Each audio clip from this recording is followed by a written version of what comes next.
ഇവിടെ ഇപ്പം എന്താ സംഭവിച്ചത്? ആരുടെ പെണ്ണ് കാണില്ല ഇപ്പം നടന്നത്? എടി നിന്റെ മോക്കോ ബോധമില്ല. എനിക്കെങ്കിലും അല്പം ബോധം വേണ്ടായിരുന്നോ? ഇത് മറ്റുള്ളവരോട് നാണം കെടുത്താനായിട്ട്. എൻ്റെ മോൻ മരിച്ചിട്ട് 10-17 വർഷമായി. ഇതുവരെ നിനക്ക് കല്യാണം കഴിക്കണം തോന്നിയില്ല. ഈ വയസ്സാം കാലത്താണോ നിനക്ക് കല്യാണം കഴിക്കാൻ തോന്നിയത്? ഇത് മറ്റുള്ളവരുടെ നാണം കെടുത്താനായിട്ട്. അവർക്കൊക്കെ പുറത്തിറങ്ങി നടക്കണ്ട എൻ്റെ മറ്റുള്ള മക്കൾക്കൊക്കെ. അവർക്കിനി മറുപടി പറഞ്ഞ് നടക്കാനൊന്നേ നേരമൊന്നുമില്ല. മോടെ പെണ്ണ് കാണലാന്നും പറഞ്ഞിട്ട് ഞങ്ങളെയൊക്കെ അവിടെ വിളിച്ച് വരുത്തിയിട്ട് ഞങ്ങളെ കോമാളിയാക്കി. എന്നിട്ട് ഇവിടെ എന്താ സംഭവിച്ചത്? കണ്ട അവർ ഇറങ്ങിപ്പോയത്. അവർക്ക് ദേഷ്യപ്പെട്ടില്ലേടി എൻ്റെ മക്കൾക്ക്? അവർക്ക് നാണക്കേടാന്നും പറഞ്ഞുകൊണ്ടാണ് അവരിറങ്ങി പോയിരിക്കുന്നത്. ഷോ, എനിക്ക് തന്നെ തൊലി ഉരിക്കുന്നു. ഈ വയസ്സാം കാലത്ത് എന്ത് തൊലിക്കട്ടി ആടി എനിക്ക് അവരുടെ മുന്നിൽ പോയി എനിക്ക് നിൽക്കാനായിട്ട്. ഞാൻ ഇത്രയൊന്നും വിചാരിച്ചിട്ടില്ല. ഹോ ഹോ ഹോ ഹോ, വല്ലാത്ത കഷ്ടം തന്നെ ഇത്. നീ ഞങ്ങളെ മനഃപൂർവ്വം കള്ളത്തരം പറഞ്ഞ് വരുത്തിച്ചതല്ലേ? മോടൊക്കെ പെണ്ണ് കാണലാന്നും പറഞ്ഞിട്ട് നിന്റെ പെണ്ണ് കാണൽ കാണിക്കാൻ വേണ്ടിയിട്ടായിരുന്നു. അയ്യോ, ഉമ്മ എന്തിനാ അമ്മ ഇങ്ങനെയൊക്കെ സംസാരിക്കുന്നത്? എൻ്റെ മോടെ വാപ്പ മരിച്ചിട്ട് ഇത്രയും വർഷമായിട്ട് എനിക്ക് അന്നും തോന്നാത്തതാണ് ഇപ്പം എനിക്ക് തോന്നുന്നത്. ഞാൻ ജീവിക്കുന്നത് തന്നെ എൻ്റെ മോക്ക് വേണ്ടിയിട്ടാണ്. അല്ലാതെ എനിക്ക് രണ്ടാമതൊരു കല്യാണം കഴിച്ച് സുഖമായിട്ട് ജീവിക്കണമെന്ന് അന്നും തോന്നിയിട്ടില്ല. ഇന്നും എനിക്ക് തോന്നിയിട്ടില്ല. പിന്നെ ഇവിടെ എന്തോട് പിന്നെ സംഭവിച്ചത്? നിന്റെ സമ്മതമില്ലാതെ നിന്റെ പെണ്ണുകൾ നടക്കുവോടി? അതിനൊരു മറുപടി പറയണേ. മനുഷ്യന്മാരെ പൊട്ടന്മാരാക്കല്ലേ നീ? സത്യമായിട്ടും എനിക്ക് ഇതിനകത്തൊന്നും എനിക്കറിയത്തില്ല. ഞാൻ കല്യാണം ആലോചിച്ചതും എല്ലാം എടുത്തതും എൻ്റെ മോക്ക് വേണ്ടിയിട്ടാണ്. അയാളടുത്ത് ഞാൻ വിളിച്ച് പറഞ്ഞതും അങ്ങനെ തന്നെ. നല്ലൊരു ബന്ധം കിട്ടിയ അയാൾ എന്നെ അറിയിക്കാമെന്ന് പറഞ്ഞു. നല്ലൊരു ബന്ധം വന്നിട്ടുണ്ട്, ബുധനാഴ്ച ഞങ്ങൾ അങ്ങോട്ട് വരുന്നുണ്ടെന്നും പറഞ്ഞ്. അത്രേ എനിക്കറിയത്തുള്ളൂ. പിന്നെ ഇവിടെ നടന്നതൊന്നും എനിക്ക് യാതൊരു പങ്കുമില്ല. നിങ്ങൾ അറിയുന്ന പോലെ തന്നെയാണ് ഞാനും അറിഞ്ഞിരിക്കുന്നത്.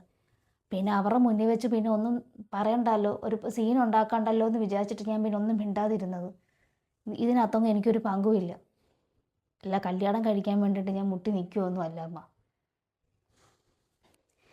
അവർക്ക് എന്തായാലും നല്ലതുപോലെ ഇഷ്ടപ്പെട്ടിട്ടാണ് പോയിരിക്കുന്നത്. എത്രയും പെട്ടെന്ന് കല്യാണം നടത്തണമെന്നും പറഞ്ഞാൽ പോയിരിക്കുന്നത്. അതങ്ങാടെ നടന്ന എൻ്റെ മക്കൾക്ക് നാണക്കേട് ഉണ്ടാക്കുന്ന രീതിയിലായാൽ ഞാൻ പിന്നെ എന്തും ഇവിടെ പ്രവർത്തിക്കുന്നതെന്ന് പോലെ എനിക്ക് തന്നെ പറയാൻ പറ്റത്തില്ല. അതുകൊണ്ട് നീ ഈ കല്യാണത്തിന് പിന്മാറിയേ പറ്റത്തുള്ളൂ. നിനക്ക് ഇഷ്ടമുണ്ടോ ഇല്ലയോ എന്നൊന്നും എനിക്കറിയത്തില്ല. എൻ്റെ മക്കൾക്ക് നാണക്കേട് ഉണ്ടാക്കരുത്. അവർ പുറത്തോട്ടൊക്കെ ഇറങ്ങി പോകുന്നതാണ്. അവർ തനിക്കും ചോദിക്കുന്ന ഓരോന്നും. അതുകൊണ്ട് നീ ഈ കല്യാണത്തിന് പിന്മാറണം. എങ്ങനെയെങ്കിലും നിൻ്റെ മോളെ കെട്ടിച്ച് വിടാൻ നോക്ക്. അവൾക്കാണ് ഇച്ചിരി സാമർത്ഥ്യം കൂടിയിരിക്കുന്നത്. അതുകൊണ്ട് നിൻ്റെ തീരുമാനം ഇല്ലാതെ എന്തായാലും കല്യാണം നടക്കത്തില്ലല്ലോ. പിടിച്ച് കെട്ടി കല്യാണമൊന്നും കഴിപ്പിക്കാൻ പറ്റത്തില്ലല്ലോ. അതുകൊണ്ടേ എനിക്ക് സമ്മതമല്ലെന്നേ നിൻ്റെ മോടെ മുഖത്ത് നോക്കി അങ്ങ് പറ. അതല്ലെങ്കിൽ അവരെ വിളിച്ചിട്ട് അവർക്ക് പറഞ്ഞേരെ എൻ്റെ സമ്മതത്തോടല്ല ഇവിടെ നടന്നതെന്നും പറഞ്ഞാൽ അവിടെ ചങ്ങ് തീർന്നേ പ്രശ്നം.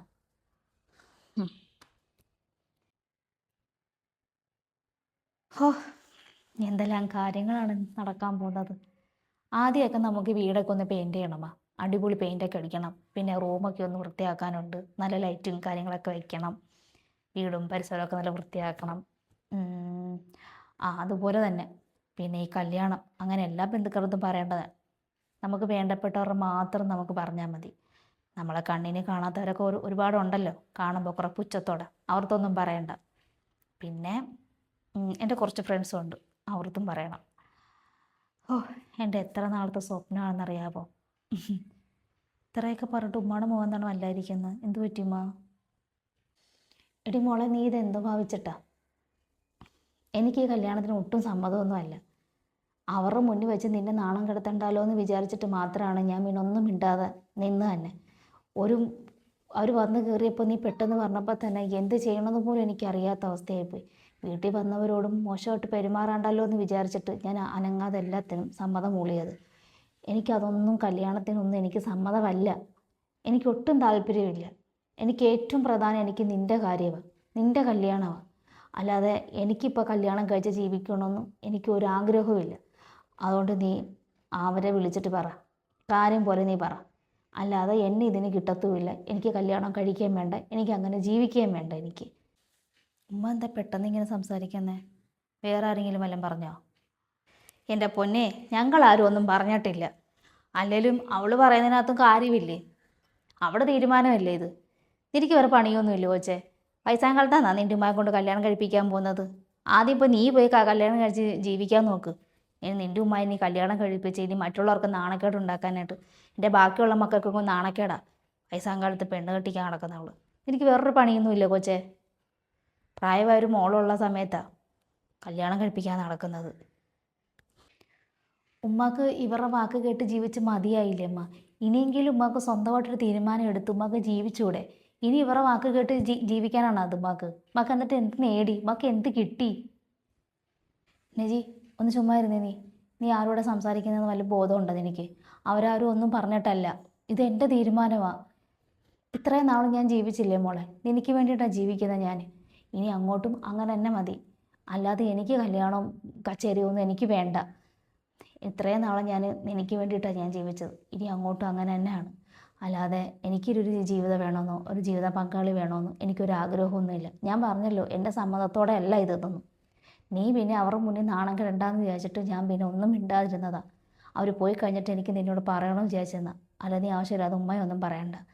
എൻ്റെ തീരുമാനം തന്നെ ഞാൻ പറഞ്ഞത്. അതുകൊണ്ട് നീ അവരെ വിളിച്ചിട്ട് കാര്യം പറ. എന്നിട്ട് നിനക്ക് പറ്റിയ വല്ല ബന്ധം ഉണ്ടെങ്കിൽ കൊണ്ടുവരാൻ പറയുക അടുത്ത്. അല്ലാതെ ഈ ഉമ്മാക്കല്ല കല്യാണം കഴിക്കേണ്ടത്, നിനക്കാണ് കല്യാണം കഴിക്കേണ്ടത്. നീ ജീവിക്കുന്നത് കണ്ടാൽ മതി. നീ സന്തോഷമായിട്ട് ജീവിക്കുന്നത് കണ്ടാൽ മതി ഉമ്മായിക്ക്. അല്ലാതെ എനിക്കൊരു ജീവിതമൊന്നും വേണ്ട. നീ ആവശ്യമില്ലാതെ സംസാരിക്കുകയും വേണ്ട. ഇനി ഇതിനെ പറ്റിയൊരു വർത്താനം ഇവിടെ വേണ്ട. കേട്ടല്ലോ പറഞ്ഞത്? അതുകൊണ്ട് നീ അവരെ വിളിച്ച് കാര്യം പറ. എന്നാൽ പിന്നെ എനിക്കും വേണ്ട കല്യാണം. ഉമ്മ കല്യാണം കഴിക്കുന്നില്ലെങ്കിലേ ഞാനും കല്യാണം കഴിക്കുന്നില്ല. ഇവിടെ ഉമ്മാക്കും എനിക്കും സന്തോഷമായിട്ട് നമുക്കും അങ്ങ് ജീവിക്കാമല്ലോ. ഉമ്മായി ഇനി കല്യാണം കഴിഞ്ഞ് പറഞ്ഞ് എൻ്റെ അടുത്തും വരണ്ട. നീ ഇതെന്തു പടി മോളെ പറയുന്നത്? എന്നെപ്പോലാണോ നീ? എടി, ഇപ്പം എനിക്ക് കല്യാണം കഴിക്കേണ്ട പ്രായമാണോ? ആണോ? നിൻ്റെ പ്രായമാണോ എനിക്ക്? നീ ഒന്ന് കല്യാണം കഴിച്ച് സന്തോഷമായിട്ട് ജീവിക്കുന്ന കണ്ടാൽ മതി എനിക്ക്. അല്ലാതെ എനിക്കിപ്പോൾ കല്യാണം കഴിച്ചും എൻ്റെ ദാമ്പത്യ ജീവിതമല്ല തുടങ്ങേണ്ടത്, നിനക്കാണ്. എനിക്ക് നീ ജീവിക്കുന്ന കണ്ടാൽ മതി. അതാണ് ഉമ്മക്ക് ഏറ്റവും വലിയ സന്തോഷം. നീ ആവശ്യമില്ലാത്ത നിർബന്ധമൊക്കെ കളമോളെ. എന്നിട്ട് നല്ലൊരു ബന്ധം വരുമ്പോൾ നീ സമ്മതിച്ച് നീ സന്തോഷമായിട്ട് ജീവിക്കുന്നത് കാണണം ഉമ്മയ്ക്ക്. ഇനി എനിക്ക് അതേ ഉള്ളൂ സ്വപ്നം, എനിക്ക് അതേ ഉള്ളൂ ആഗ്രഹം. അല്ലാതെ എനിക്കൊരു ജീവിതമൊന്നും വേണ്ട മോളെ. ആ, അത് നല്ല തീരുമാനം. ഡി, അത് അവിടെ തീരുമാനമല്ലേ അവൾ കല്യാണം കഴിക്കണോ വേണ്ടായോ എന്നൊക്കെ. അല്ല, നീ അല്ലല്ലോ തീരുമാനിക്കുന്നത്. അവൾക്ക് ഇത്ര നാളും തോന്നിയില്ലല്ലോ കല്യാണം കഴിക്കണമെന്ന്. അപ്പം നിനക്കെന്താണ് നിർബന്ധം? ഓ, ഉമ്മാക്കൊരു കൂട്ടുണ്ടാക്കാൻ നടക്കുന്ന അവൾ. നീ കല്യാണം കഴിച്ച് നീ മര്യാദയ്ക്ക് പോയി ജീവിക്കാൻ നോക്ക്. അവിടെ കാര്യം നോക്കാനേ അവൾക്കറിയാം. ഒരു കല്യാണം കഴിപ്പിക്കാൻ വേണ്ടി വന്നിരിക്കുന്ന അവൾ. ഞാൻ പിന്നെ എന്ത് തീരുമാനം പറയേണ്ടത്? ഉമ്മ തന്നെ പറ.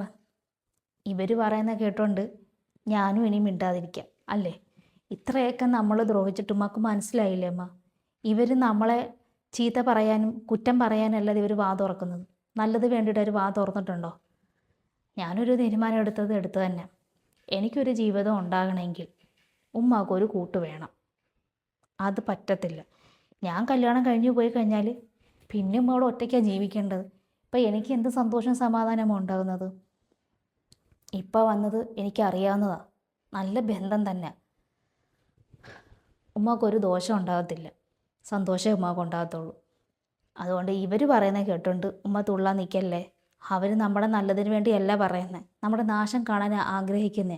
അവർ മക്കൾക്ക് നാണക്കേട് ഉണ്ടാക്കാനായിട്ട്. ഈ കൊച്ചാപ്പന്മാർ പറയുന്നവർ എൻ്റെയോ ഉമ്മയുടെയോ എന്തെങ്കിലും കാര്യം തിരക്കാൻ അവർ വന്നിട്ടുണ്ടോ? അവർക്കൊന്നിനും നേരമില്ല, അവർക്ക് സമയമില്ല. പക്ഷെ നമ്മൾ എന്തെങ്കിലും ചെയ്യുമ്പോൾ അതിന് കുറ്റം കണ്ടുപിടിക്കാൻ അവർക്ക് സമയമുണ്ട്, നേരമുണ്ട്. അതുകൊണ്ട് ഉമ്മ ഇവരുടെ വാക്കും കേട്ടിട്ട് നിൽക്കണ്ട. 17 വർഷമായില്ലേ എൻ്റെ വാപ്പ മരിച്ചിട്ട്. ഇതുവരെക്കും നിങ്ങൾ എൻ്റെ ഉമ്മായ്ക്ക് വേണ്ടിയിട്ട് നല്ല വാക്ക് നിങ്ങൾ സംസാരിച്ചിട്ടുണ്ടോ? നിങ്ങളിവിടെ വരുന്നത് തന്നെ ഞങ്ങൾ കുറ്റം പറയാനേട്ടാ. അന്ന് നിങ്ങളൊരു മുൻകൈ എടുത്തൊരു തീരുമാനം എടുത്തായിരുന്നെങ്കിൽ എൻ്റെ ഉമ്മാക്കൊരു ജീവിതം ഉണ്ടായിപ്പോനെ. ഇപ്പം ഞാനായിട്ട് ഒരു തീരുമാനം എടുക്കുന്നു, എൻ്റെ ഉമ്മാക്കൊരു ജീവിതം ഉണ്ടാക്കി കൊടുക്കുന്നുണ്ട്. അതിന് നിങ്ങളുടെ ആരും എനിക്ക് സമ്മതം വേണ്ട. നിങ്ങളാരും കൂടിയില്ലെങ്കിൽ ഒരു കുഴപ്പവുമില്ല ഉമ്മ. അതുകൊണ്ട് എനിക്കൊരു ജീവിതം വേണമെങ്കിൽ ഉമ്മ ഇതിന് സമ്മതിച്ചാൽ മാത്രമേ എനിക്കൊരു ജീവിതം ഉണ്ടാകത്തുള്ളൂ. അതല്ല, ഉമ്മ ഇതിന് സമ്മതിക്കുവാണെങ്കിൽ എനിക്കൊരു ജീവിതം ഉണ്ടാകും. ഉമ്മ പറയുന്ന ആരാണെങ്കിലും കെട്ടും. അല്ലാതെ ഇവരുടെ വാക്കും കേട്ടോണ്ട് ഉമ്മ നിന്ന ജീവിതകാലം മുഴുവനും നമുക്ക് ദുഃഖങ്ങളുണ്ടാകത്തുള്ളൂ. ഉമ്മ വന്നേ.